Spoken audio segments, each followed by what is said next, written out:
How to stay motivated with change can be difficult in the best of times. I don't know if you've noticed, but it keeps getting crazier and crazier out there. Let's talk about it. Roll it.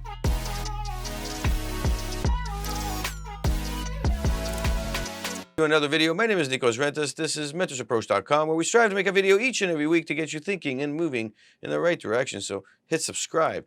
Today we're talking about this idea of how to stay motivated with change, specifically in times where there's a lot of turmoil happening in our external bubble. Right now, the world seems like it's falling apart, and rightly so. There's a lot of problems happening, from the lockdowns to what happened at Capitol Hill last week, and you name it. We just had a president impeached for the second time. A lot of craziness happening. And yes, when you're trying to make change for yourself in your internal bubble, those external things do tend to creep in and cause more of a headache for you, because what you're trying to change usually is stressful. There's a lot of work to be done, and it takes time. Now, this conversation is sparked by an email. Hi, Nikos. My wife has me watching your videos. They pissed me off for a while there, but I realize it's because this is hard. How does someone stay motivated through all of this craziness? How does someone not give up when they're trying to change? And, you should, first things first, thank your wife and be like, yo, thank you for putting me on this path with my videos, because it's important. Secondly, what is change? This is what you got to ask yourself. What is change? Now, you're saying, how do I stay motivated? How do I keep going? The question comes down to, what is occurring with the outside world, and why is it affecting you, for one? Two, how important is the change? This is really the two questions we have to start asking ourselves. This is really step one. It's putting this into perspective. How important is the change? Step two is, have you defined the change? Do you understand what the change really is? Are you 100% certain you want this change? We need to address this. We're going into this place of, do we really want it? And if we don't really want it, this will be harder. Now, some people are forced into change. Some people make it so that they can achieve the change that they're forced in because they have no choice. Others just decide, hey, I want to make my life better, so I'm going to make these changes. There are people out there who don't have jobs, so they're actively going and increasing their skill sets so that they can go get a better job. That would be like harder for somebody to go increase their skill sets if they already have a job and they're not worried about a job. So that's what we need to really figure out here. You step through this process in a step-by-step approach. In our step three now, we're looking from an eagle-eye view approach, and we're saying to ourselves, what are the tasks we need to achieve in order for us to see that change come true? What do we need to actually do? And we got to sit there and we really got to go step by step on this. How does this really play out? You look at all the things you're really good at with your skill sets, what you're really pumped about, what you're motivated on, and you make that list and you do those things. But at the same time, you have all these other stuff that you're not really inclined to want to do, and you need to mix them in so that you can start to see progress. See, motivation comes from you continually seeing more and more progress. If we don't see progress, motivation won't come. It's kind of like if you're looking at that finish line and you can't never get to that finish line, it's over there. Come on. Have you ever gone for a long walk? Have a long bike ride and you're like, when am I going to get back to where I need to be?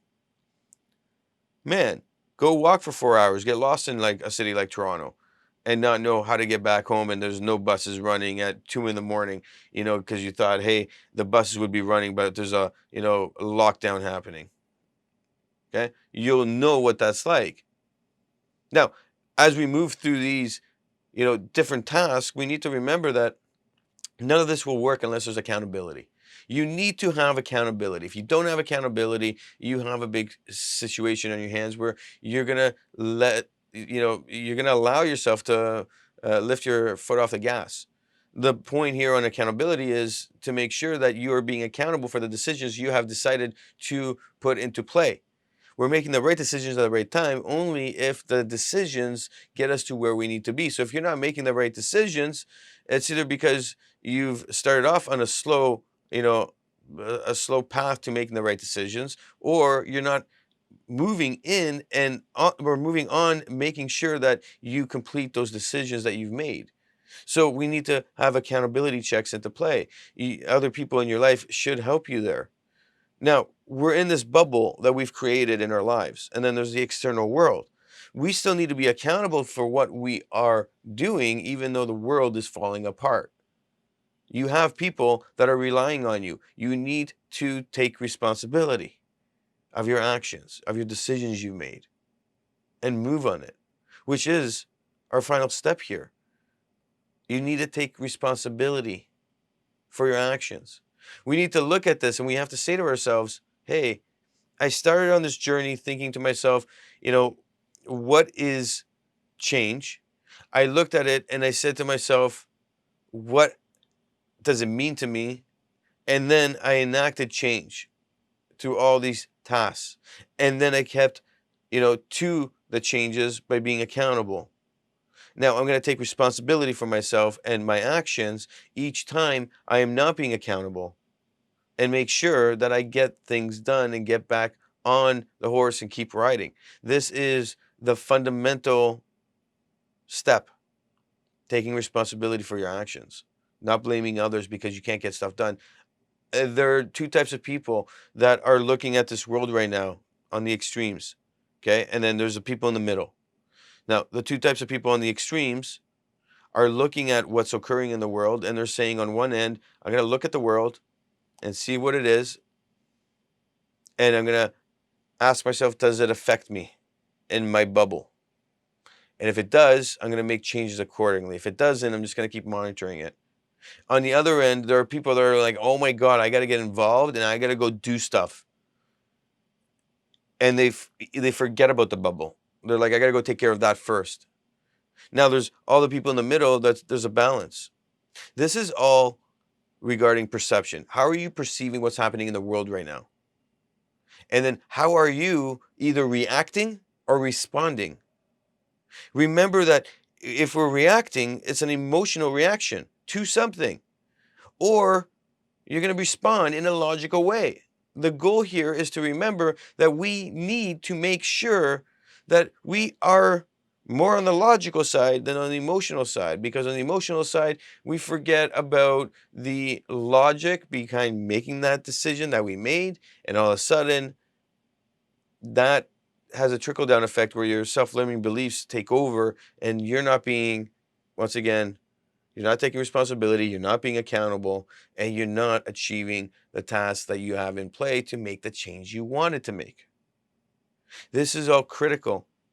We need to really think about this stuff before we get down the rabbit hole in something and we can't get out. Where are you right now in that state of perspective of what's happening in the world? I'm not saying don't look at it and say, I felt it. I saw what happened at Capitol Hill, and I'm like, how, you know, and how, like, and I was having this conversation with somebody. I'm Greek. My parents came here because of the coup in Greece, and they came here for a better life, where that stuff would not happen, and here we are, and it's happening to the place that it shouldn't happen ever. It was heartbreaking to see that. It was heartbreaking to see the people who died, all the people that got injured.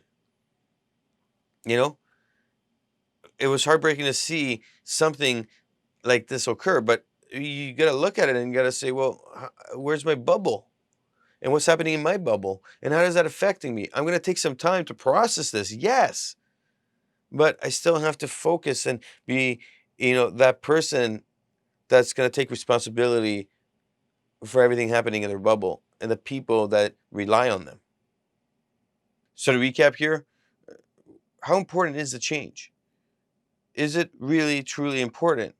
And at that, have you defined it? Do you understand it? Do you want this change? Do you truly want this change? And then the question is, how are you going to put the tasks into play in order to achieve the change? And on top of that, how are you going to be accountable to those requirements? Lastly, when are you going to take responsibility for the decisions you're making on that accountability and completing those tasks in order to achieve the change that you're looking for? My name is Nikos Rentas. This is mentorsapproach.com. Hit that like button, hit the subscribe, and of course, leave a comment below. Leave your story, leave your thoughts on this topic, because who knows, somebody might be watching this. They might relate to your comment. You might help change a life. Don't forget, 2 videos up here.